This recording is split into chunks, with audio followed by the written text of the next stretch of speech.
All right, get ready to dive deep because we're tackling quantum computing today. And wow, you guys definitely flooded the inbox with articles and research on this one. You're clearly ready to move past the hype, figure out what this could really mean, and that's exactly what we're here for. We're going to break down the potential of this tech. I mean, this has the power to completely change everything. Reality as we know it. And what's so fascinating about quantum computing is we're not just talking about making computers faster. We're talking about changing the entire way we solve problems. Like imagine going from, I don't know, a horse and buggy to a spaceship. It's that big of a jump. Okay, a total game changer. I'm already getting goosebumps. But before we go full speed ahead, let's make sure we're all understanding the same thing, right? Yeah. Your research had some pretty complex stuff, like this whole quantum superposition thing. Can you help us wrap our heads around that? Definitely. Yeah. So think of a normal computer. It uses bits, which are like a light switch. It's either on or off, a 1 or a 0. But a qubit, that's what quantum computers use. It's more like a dimmer switch. It can be on, off, or anywhere in between, all at the same time. That in-between state is what we call superposition. So it's like the qubit is multitasking on a whole nother level, Yeah. doing all the things at once. Okay, but how does that translate into solving problems in the real world? That's where things get really exciting. Let's look at how we discover new drugs. One of the articles you sent from Scientific American said that right now, developing new drugs is like trying to find a needle in a haystack. Scientists have to test tons and tons of molecules to see which ones work. And this whole process can take years, sometimes even decades. Not to mention it's got to be super expensive. Absolutely. But with quantum computers, we're talking about a radical shortcut. Oh, Because of that whole superposition thing, they can analyze a ridiculous number of molecules at the same time. It's like running millions of experiments at once. This means we could discover new drugs and therapies way, way faster than we can now. okay, so faster drug discovery, huge win, especially for things like Alzheimer's, which I know you mentioned before. What about this personalized medicine idea? You highlighted that as a potential game changer. Yeah, and it really could be. Imagine treatments designed not just for your disease, but for you specifically based on your genes. An article you sent from Nature talked about how a quantum algorithm actually designed a personalized cancer treatment. And it did it so much faster than the usual way. That's incredible. But how does it actually work? I get the whole analyzing tons of data thing, but what makes it so personalized? It's all about knowing how your body, with your unique genetic code, will react to the treatments. Imagine a crystal ball, but instead of the future, it's predicting how your body will respond to different drugs at a molecular level. Wow, that's seriously cutting edge. Okay, so we've gone from quicker discoveries to totally personalized treatments. What's next in our quantum leap through the future of healthcare? Let's talk about something really exciting. The human brain. Even the best computers we have now struggle to handle something as complex as the brain. But an article in Science Daily suggested that quantum computers could help us unlock those mysteries. All right, now this is where my mind starts to melt a little. We're talking about simulating, 86 billion neurons? All the ways they fire and connect with each other. It sounds crazy, right? It's like something out of science fiction. But it's becoming more and more possible. Imagine creating a simulation of a working human brain. We could study how thoughts are formed, how we store memories, maybe even understand consciousness itself. Okay, now that's a rabbit hole I am ready to jump down.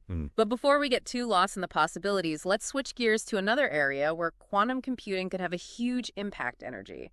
Your research had some really cool potential breakthroughs in this area. Absolutely. And it's not just about finding new energy sources, it's about using the energy we've got more efficiently. For example, an article you sent from MIT Technology Review talked about how quantum computers could totally revolutionize battery technology. Yeah, better batteries. That's something I think we can all get behind. But how would quantum computers actually do that? Make them, more efficient? It's not like quantum magic or something, right? It's not magic, but it's pretty close. Yeah. You see, to design a better battery, you got to get down to the atomic level. You got to understand how the materials behave at that level. And that's where quantum computers shine. They can simulate how the atoms and electrons interact in different materials with crazy precision. So instead of just trying out random materials, scientists could use a quantum computer to sort of look under the hood and see how different battery designs would actually work. Exactly. They can find totally new materials that can store way more energy in the same amount of space. Imagine a phone that lasts for weeks on a single charge. And charging it, Yeah. minutes. Okay, you're killing me here. I want that now. But you also mentioned something even more ambitious in your research.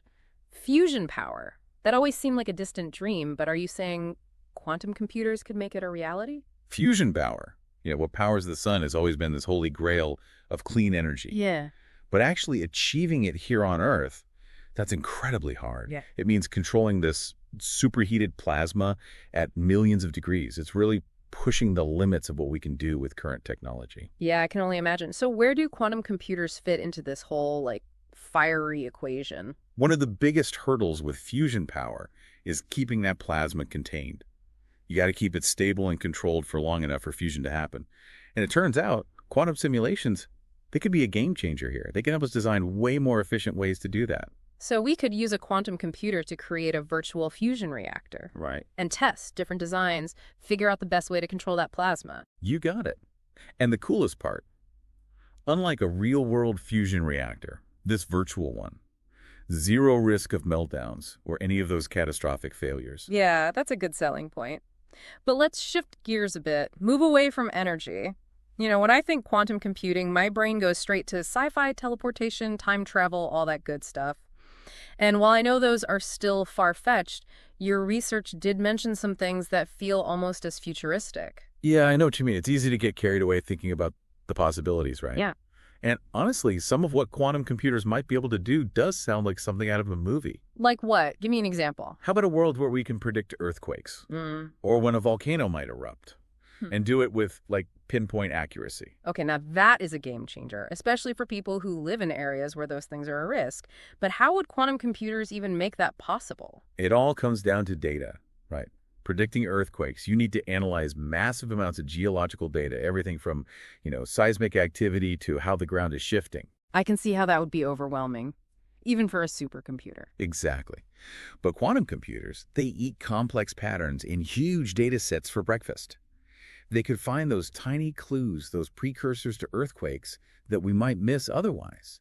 It would give us more time to prepare, potentially save lives. That's mind-blowing. It's like having a crystal ball for a natural disaster. That's so.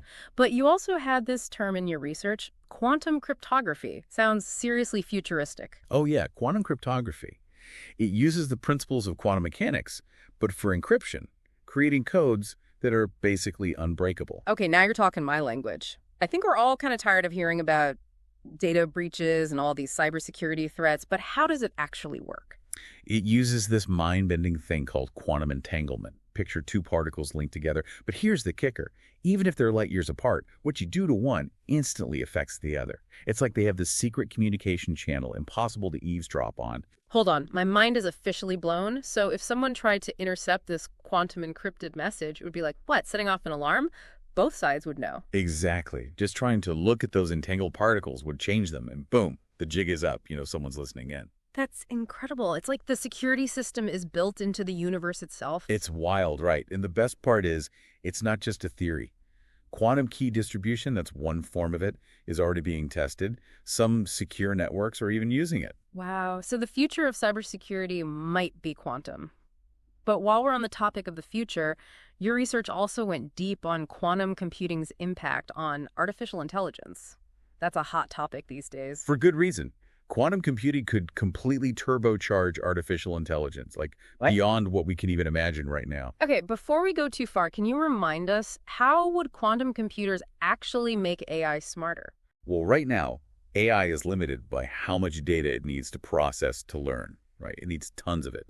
Quantum computers, they can analyze those massive data sets crazy fast, so they could speed up that learning process a lot. So instead of taking years to train an AI, we could potentially do it in days, hours even. Exactly. And that's just the tip of the iceberg. Quantum computers could help us come up with entirely new types of AI algorithms. We're talking way more powerful, way more efficient than anything we have today. So we're talking AI that can tackle problems that are impossible right now, make breakthroughs in medicine, climate change, maybe even space exploration. Exactly. But all that power, it means we have to be careful. We got to develop and use quantum AI ethically, safely, the whole 9 yards. That's a whole other deep dive waiting to happen. But for now, let's stick with the fun stuff. What about some of the, more unexpected ways quantum computing could change things, maybe even some of the weird ones? Okay, I like where this is going. What do you have in mind? Well, one of the articles mentioned quantum computers being used to, get this, design new materials, like clothes that can repair themselves, or even programmable matter. Ah, yes, material science is where things get really wild. Okay, so tell me more. What is programmable matter, and how do quantum computers fit in? Imagine a material that can change, like, everything about itself, its shape, color, even what it does, all on demand. That's programmable matter. It's like having building blocks that can rearrange themselves to make whatever you want.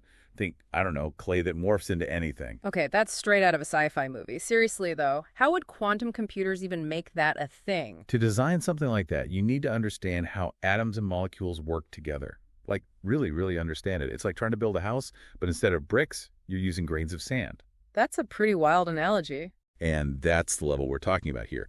But quantum computers, they can simulate these atomic interactions with insane detail. It would allow us to design, to actually create materials with, I don't know, almost magical properties. So instead of finding new materials, we could just make them up, atom by atom. Exactly. Imagine a molecular 3D printer.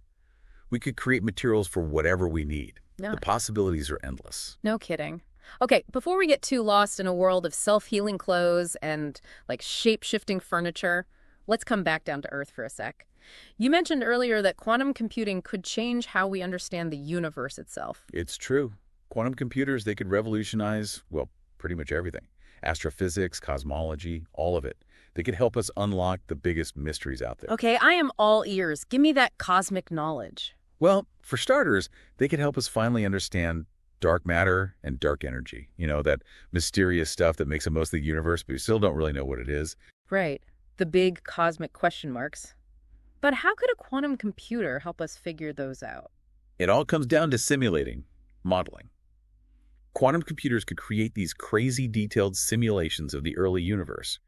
We could test different theories about dark matter, dark energy, the whole shebang. So like recreating the Big Bang inside a computer. In a way, yeah. We could run simulations, change things up, and see which ones match what we see in the universe today. That's incredible. Yep. But it's not just about the past, right? Could quantum computing also change how we explore space in the future? Definitely. One of the articles, it was from space.com, I think, talked about how quantum computers could change space navigation completely. Oh, yeah, I remember that one. It was talking about using pulsars, like a cosmic GPS. Exactly. Pulsars are like the universe's most accurate clocks. They send out beams of radiation that we can see from Earth at regular intervals. We can use those to figure out where we are in space with ridiculous accuracy. It's like a network of lighthouses, but, across the entire galaxy. But what does that have to do with quantum computers? Analyzing all those signals from all those pulsars, it takes some serious processing power.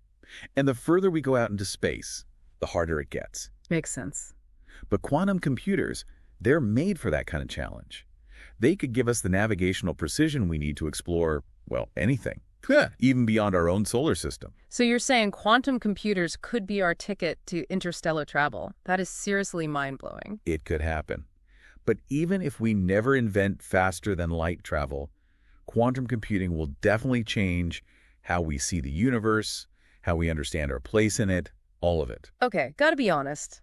All this talk about quantum computing, it's exciting, but it kind of makes my head spin. It's like looking into the future and seeing all these amazing possibilities, but also realizing we're just scratching the surface. That's the thing about quantum computing, right? It's constantly changing, full of surprises. We're always finding new breakthroughs, new things we never even imagined. And speaking of surprises, your research mentioned a few potential uses for quantum computing that I found, well, let's just say intriguing, and maybe a little bit unnerving too.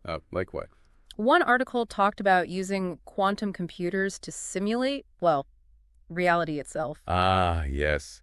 Quantum simulations and what they mean for how we see reality. It's definitely a fascinating topic and a little philosophical, too. That's one way to put it. But before we go full-on existential crisis mode, can you break it down for us? What does it actually mean to simulate reality on a quantum computer? It's based on this idea that at its core, reality, the universe, everything, might actually be governed by quantum mechanics. If that's true, a powerful enough quantum computer could simulate how matter and energy behave so accurately that it would be almost impossible to tell the difference between the simulation and real life. So we're talking about creating a whole virtual universe, but inside a computer. That sounds a lot like The Matrix. Right. It's a pretty wild thought. But think about what it could mean. If we can create perfect simulations, like a biological system, we can study how diseases happen, test new treatments, even understand how we age. That's amazing. But it also brings up some big questions. If our simulations are that good, how do we even know what's real anymore? That's a question philosophers have been wrestling with forever. And quantum computing is making us think about it in a whole new way. All right, my brain is officially fried. Let's maybe switch gears for a bit, talk about something a little more, I don't know, practical, but still just as mind-blowing, the quantum internet. What is that? And how is it different from the internet we use every day?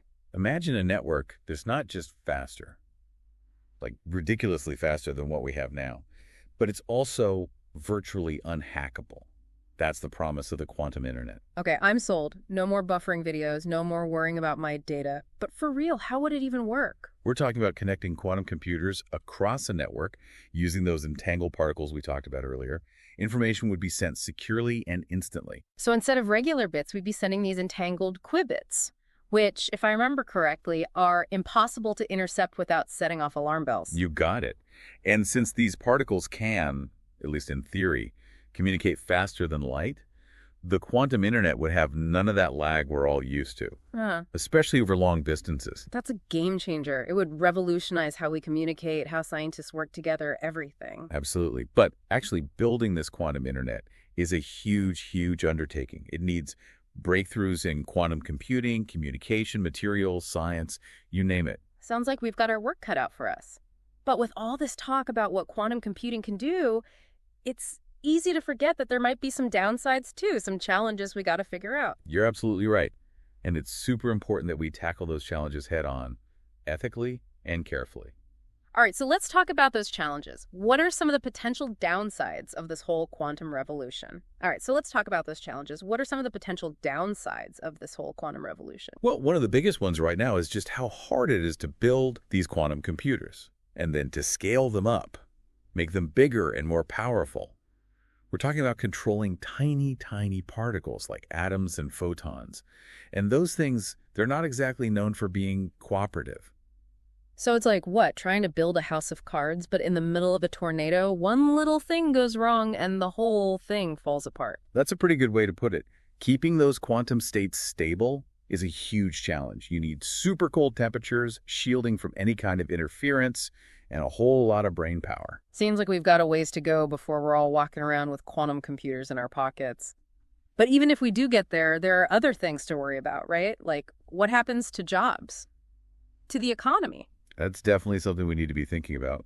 We already see automation changing the job market, and quantum computing could speed that up even more. Right, because if these quantum computers can do things better than humans in finance, medicine, even creative fields, what happens to all the people who used to do those jobs? It's a valid concern, and one we can't ignore. One article from The Economist argued that we need to rethink how we educate people, how we train them for jobs. We need to focus on skills that work with AI and quantum computing, not against them. So more focus on things like critical thinking, creativity, problem solving, the things that machines, even super advanced ones, still haven't quite mastered.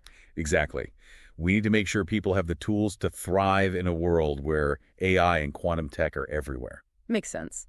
But what about security? Earlier, we were talking about quantum cryptography, how it could make the internet basically unhackable. But what if this technology falls into the wrong hands? Yeah, that's a scary thought.